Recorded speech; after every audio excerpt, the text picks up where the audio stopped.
My marriage didn't just fall apart. It blew up spectacularly when I learned my wife was carrying another man's child. And not just any man, the local vet. To make matters worse, her devoutly religious parents helped keep the entire affair under wraps. I didn't explode. I didn't grovel. I planned. And when the moment was right, I exposed everything in one calculated strike.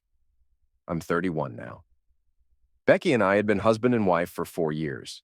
We first crossed paths back in college. I was wrapping up the final stretch of my business degree while she drifted between marketing courses and organizing campus events. I noticed her at a noisy pregame party. She kept stealing glances at our group, trying to play it cool. Eventually, she and her crew made their way over. With a textbook oops move, she bumped into me and spilled hard cider all over my favorite game day jersey. I just laughed it off and teased. "Looks like you just bought me dinner."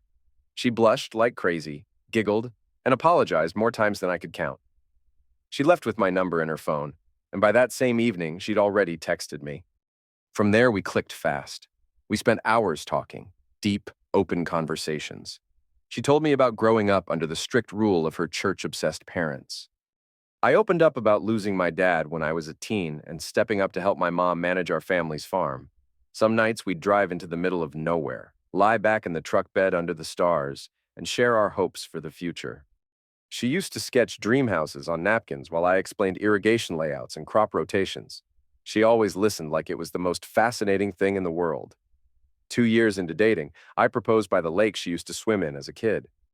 I'd scraped and saved for months to buy her a ring that would leave her speechless, and it worked. She cried happy tears and whispered that she couldn't wait to start a family together someday. Fast forward a few more years, and I thought I'd built the kind of life men dream about. A loving wife, a thriving farm that I built from nothing, and a future that I earned through hard work and sacrifice. Nothing came easily. I clocked in 70-hour work weeks, buried myself in risky loans, and poured every ounce of energy into that land. I transformed 40 acres of dry, useless earth into a successful business that brought in close to $300,000 last year. All of it. For her. I wanted Becky to live the life she always dreamed of. When we tied the knot, we were aligned on the major things: kids, family, a stable home. But not long after the wedding, things shifted. One day, out of nowhere, she told me, "Let's hold off on having kids."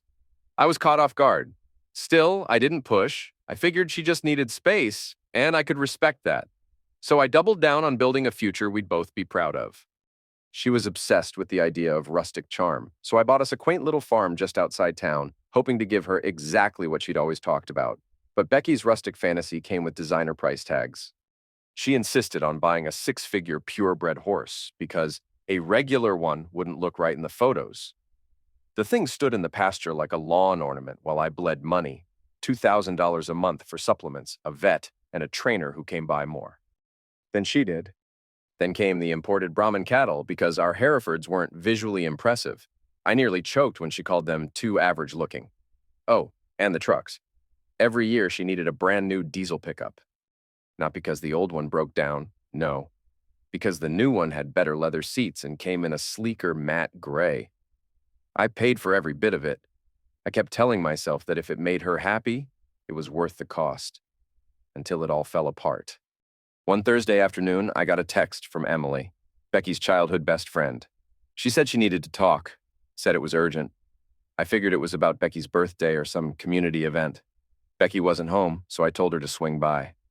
Emily and I were never tight. She always seemed to be in survival mode, barely making rent, always promoting some side hustle on social media that never panned out. She worked as a vet tech during the week and bartended Friday and Saturday nights at a half-lit dive called the Rusty Nail just to scrape by. Lately, she'd been rambling about starting an organic pet food brand, said mainstream food was garbage, and her home-cooked blend cured her cat's issues. A few months ago, she asked if I could invest or knew someone who would. I said I'd think about it, but honestly, I never saw her as someone who could follow through. She had big ideas, but zero execution. When she arrived, she texted again to make sure Becky wasn't around. She walked in with this jittery energy, like she'd practiced what she was about to say. "Want something to drink?" I asked, trying to keep it light. "No, this'll just take a second," she replied, avoiding eye contact. She pulled a thick folder from her tote, dropped it on the table, and said, "You deserve to know the truth." I thought it was a pitch deck or a loan request. But as I opened it, my world started to spin. Inside was a trove of betrayal, screenshots, photos, GPS logs, time-stamped videos, receipts. Becky had been sleeping with Dr. Jason Cooper, the town's charming vet. The same guy who'd charged me $5,000 last year for treating our horse's colic and mailed us a Christmas card featuring him, his picture-perfect wife Katie, and their golden retriever in matching sweaters. Katie, by the way, teaches Sunday school and chairs the church's charity board. All I could whisper was, "You've got to be kidding me," as I turned page after page. There were over 70 pages in that folder. Emily had sorted everything by date, each section flagged with color-coded notes. It was chilling how thorough it was. The photos weren't just suggestive, they were explicit. Timestamps showed them in hotel lobbies when Becky was supposed to be at her mom's church bake sale.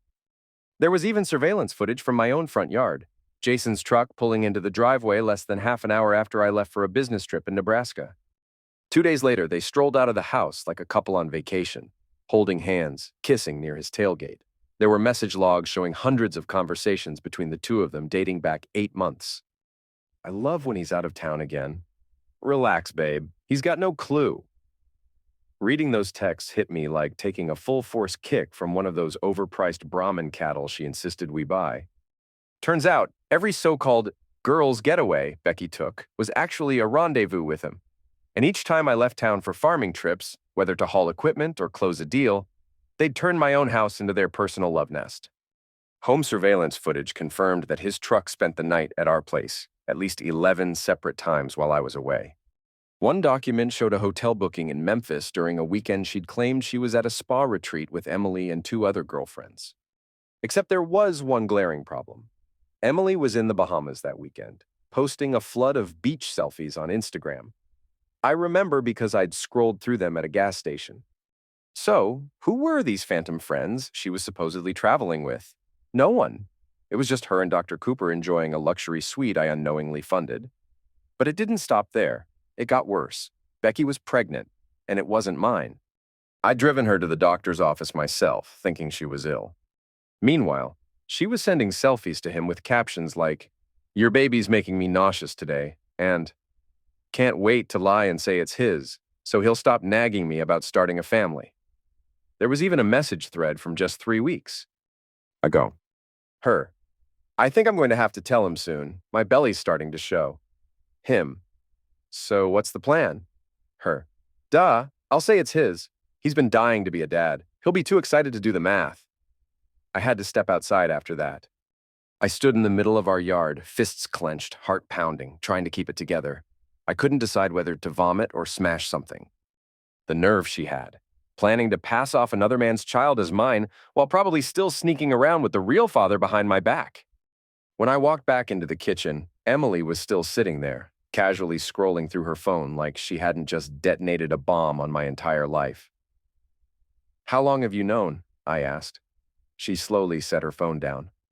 "Started piecing it together about 6 months ago. Got actual proof maybe 3 months back. Took some time to gather everything." "Why tell me now?" I asked, narrowing my eyes. That's when she laid it all out. "I know it's messed up," she admitted, not meeting my gaze. "But I need to get out of here. I want to start over somewhere new. Remember that pet food idea I mentioned? I've got the plan ready. Just need startup capital." I stared at her like she'd lost her mind. "You're serious? You want me to bankroll your business?" She shook her head quickly. "Not like that. The thing is, Becky caught me snooping on her phone a few weeks ago. Girls' night. She left her phone unlocked and was texting him right in front of me. When she went to the bathroom, I scrolled through their messages and took photos. But she came back early, saw me doing it, and flipped. Threatened me. Told me if I ever showed you or anyone else, she'd ruin my life. Said her dad would make sure I'd never find work in this town again. And she's been telling people I hit on Jason and he rejected me. That I'm jealous. People are actually believing it." Her laugh was bitter and cracked. "So yeah, I'm screwed either way. Figured I'd at least try to do one decent thing before I skipped town." I wasn't sure if I trusted her story entirely, but the evidence she gave me was undeniable. The messages, photos, timelines, everything lined up with dates Becky claimed she was elsewhere. When I asked how she got all of it, she said 2 of her friends helped keep tabs and gather info. It apparently took months to compile. "So what are you looking for?" I asked. "A loan? An investment?" "Call it whatever you want," she said. 50 grand. The natural pet food market's exploding. I've got everything ready. I just need someone who's willing to believe in the vision. And oddly enough, in that moment, I didn't hate her for asking. At least she was being honest, far more than Becky ever was. And whether it was selfish or not, bringing me this dossier spared me from wasting even more time raising a child that wasn't mine or staying with someone who thought I was blind and stupid. Leave the business plan, I told her. Let me take care of things on my end first. Then we'll talk. She gave a small nod, seemed relieved, and stood to leave. At the door, she glanced back. For what it's worth, I always thought you were too good for her. Sure. I didn't buy the flattery, but fair's fair. She gave me the truth, and I settled my debts. I kept flipping through the evidence. They mocked me, literally laughed behind my back. There were full threads about how clueless I was, how hard I worked while they played house. They joked that all my new farm equipment just gave them more alone time because I was always distracted with work.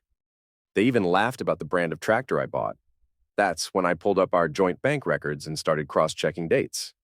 Over the past 8 months, more than $115,000 had been siphoned off. Withdrawals I didn't recognize, high-end jewelry purchases for pieces I'd never seen, rental charges for a luxury cabin upstate. And just when I thought I'd reached the bottom, I found something even more disgusting. Screenshots of Becky texting her parents, Pastor Robert and his perfect wife Susan, the holy couple, the spiritual pillars of the town. They had known everything. And they decided to help her hide it, just to preserve their saintly image. Pastor Robert isn't your average small-town preacher.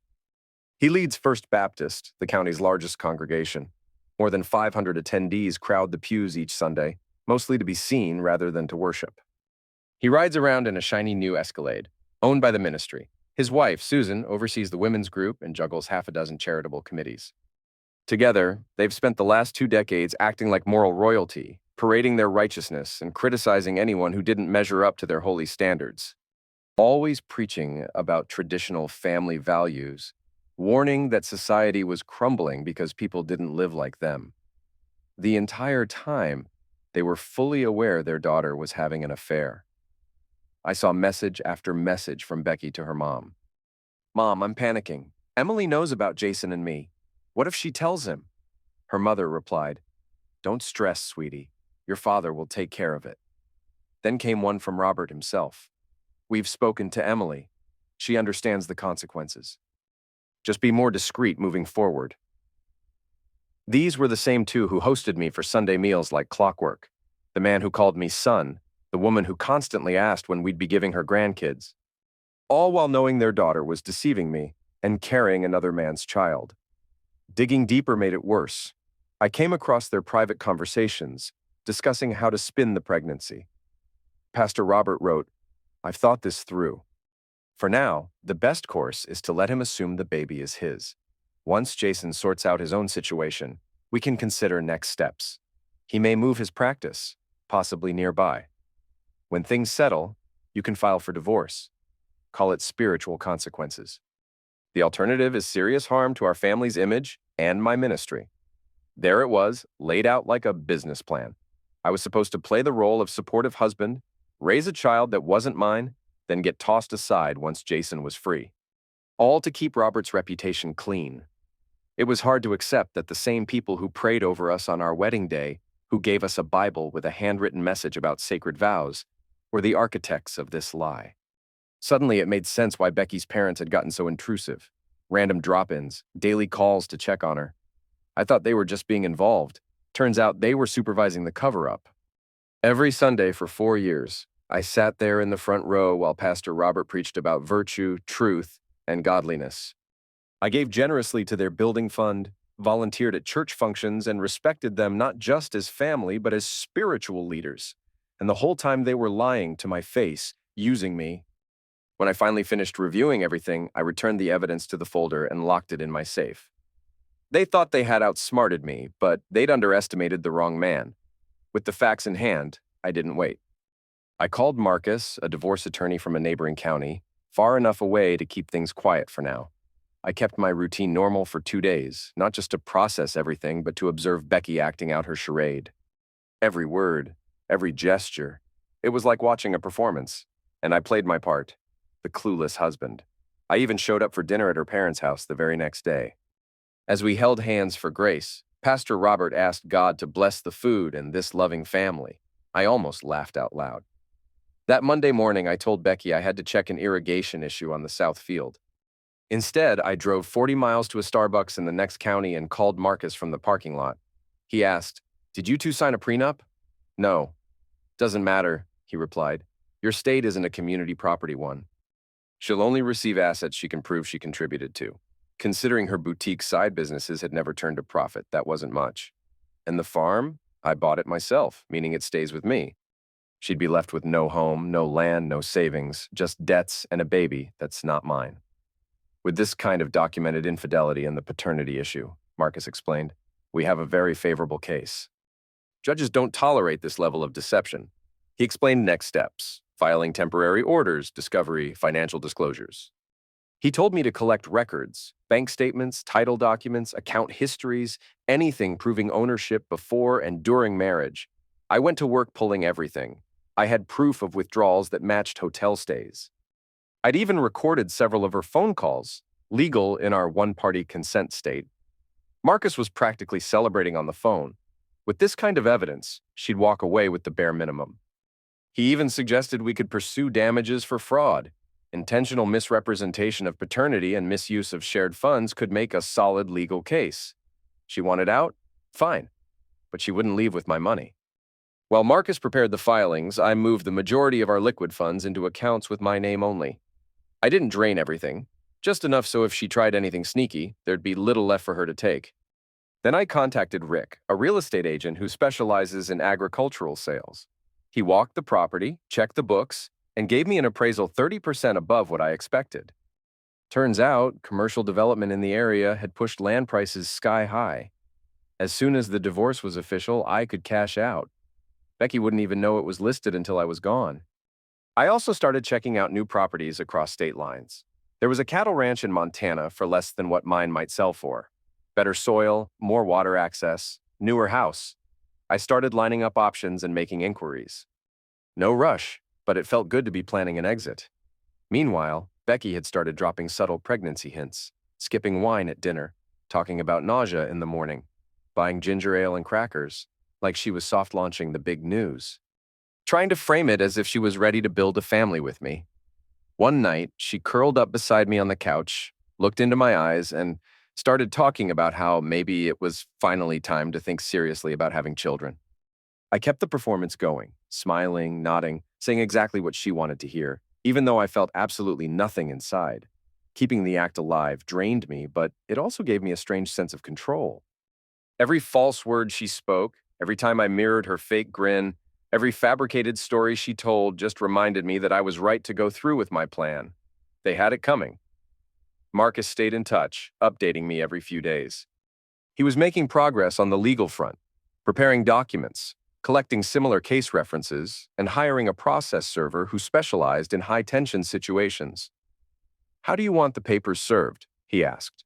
"Quietly, at home? Or somewhere public? Totally up to you."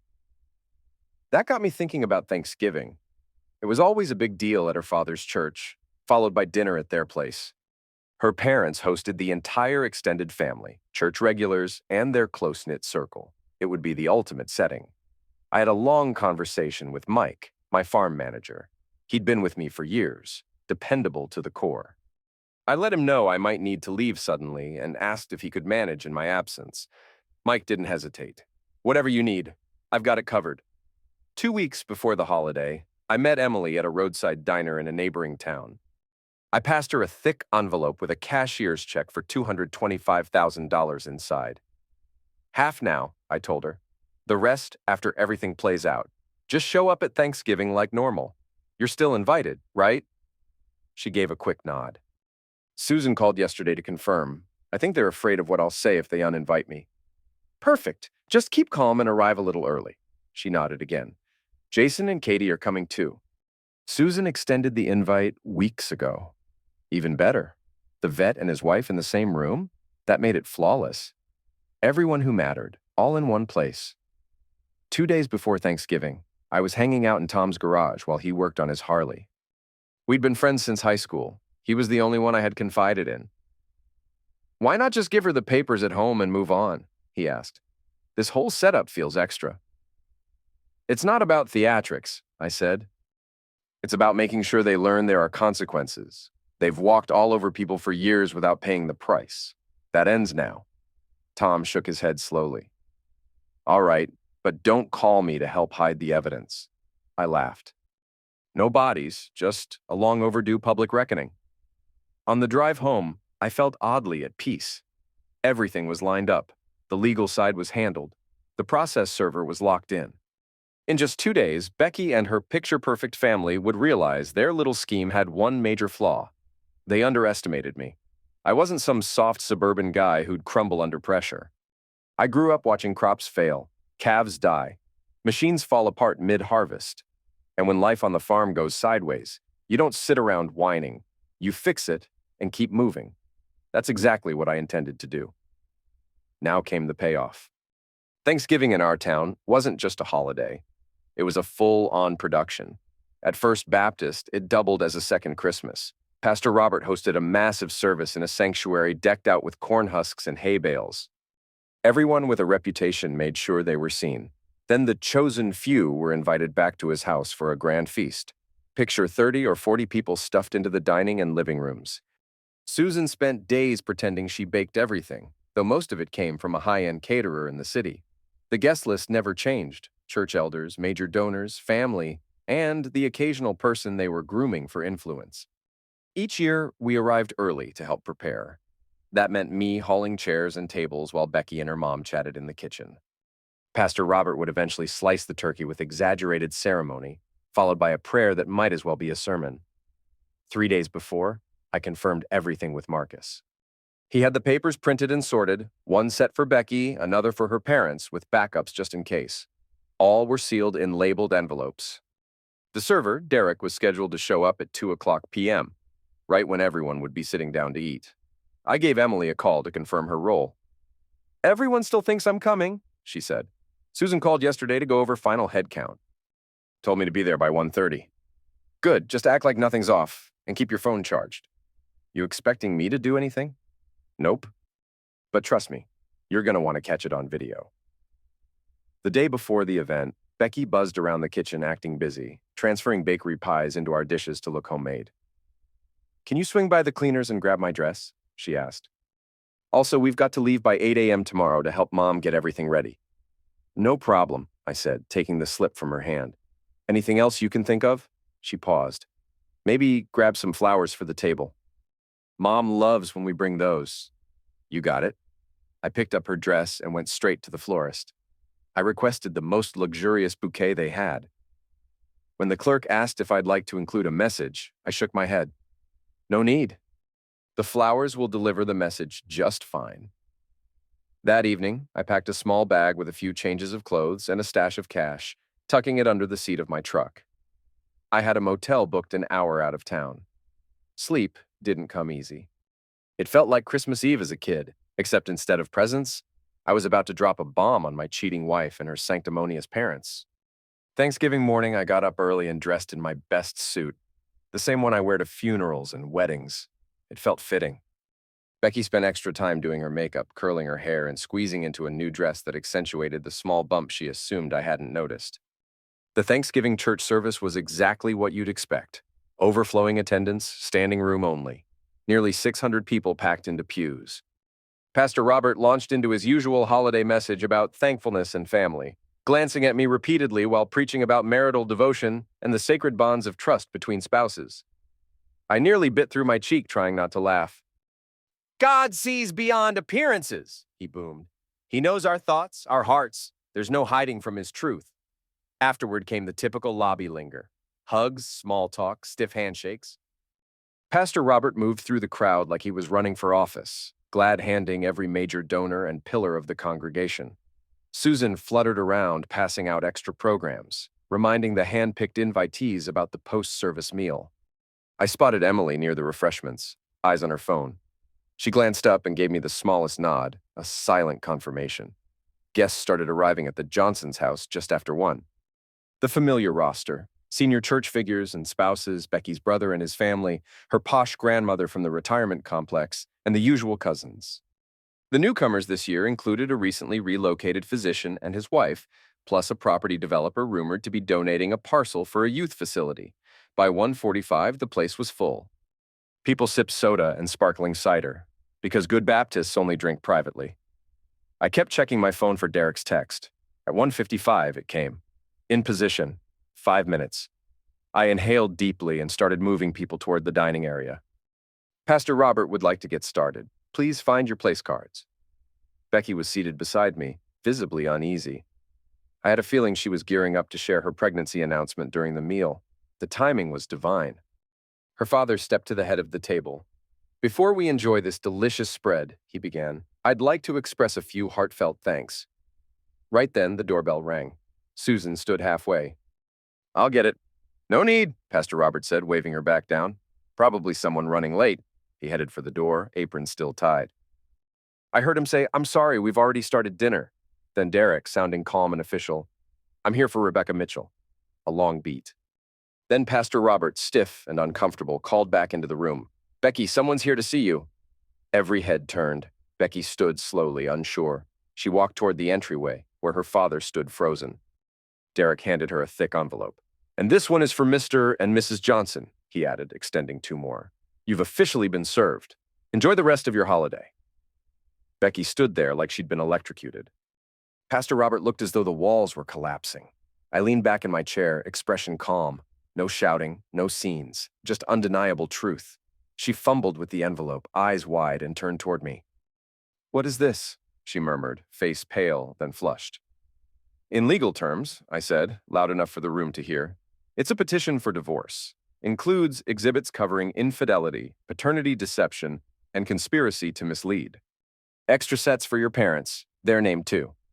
Her father tore into his packet, eyes scanning frantically. Susan didn't move. She just stared at me like I'd transformed into something unrecognizable. I stood, made sure the room was watching, and played a video on my phone. Becky and Jason leaving a hotel, kissing in the parking lot. The date stamp? 2 months back, when she claimed she was in Cincinnati for a marketing summit. I've got 6 hours of this, I said, rotating the phone for nearby guests to see. Plus full message threads, financial records, and I'll be requesting a DNA test for that child she's carrying. Spoiler, it's not mine. That's when Katie shot up. Excuse me, what baby? Jason, what's he talking about? Jason looked physically ill. I can explain. Explain what? I cut in. That you've been sneaking around with my wife? That the baby's yours? That your little affair had help from her family? Pastor Robert tried to recover. This is outrageous. You barge into our home with these accusations. I laughed, genuinely amused. Accusations? Check page 12, Pastor. You coached your daughter on how to hide the pregnancy. You told her to be careful. Pretty detailed for something you say didn't happen. His expression, priceless. Becky flipped through pages, stunned. How did you get this? Who? Then her eyes landed on Emily, recording steadily on her phone. You did this? Emily raised her shoulders, expression neutral. Guess your threats didn't scare me after all. Katie had Jason's envelope in hand now, tears running down her face. 6 months, she whispered. You've been doing this for 6 months? She turned toward Becky, who wouldn't lift her head. Other guests began shifting uncomfortably, some already edging toward the exit. I gave it a beat, then stood. Happy Thanksgiving, everyone.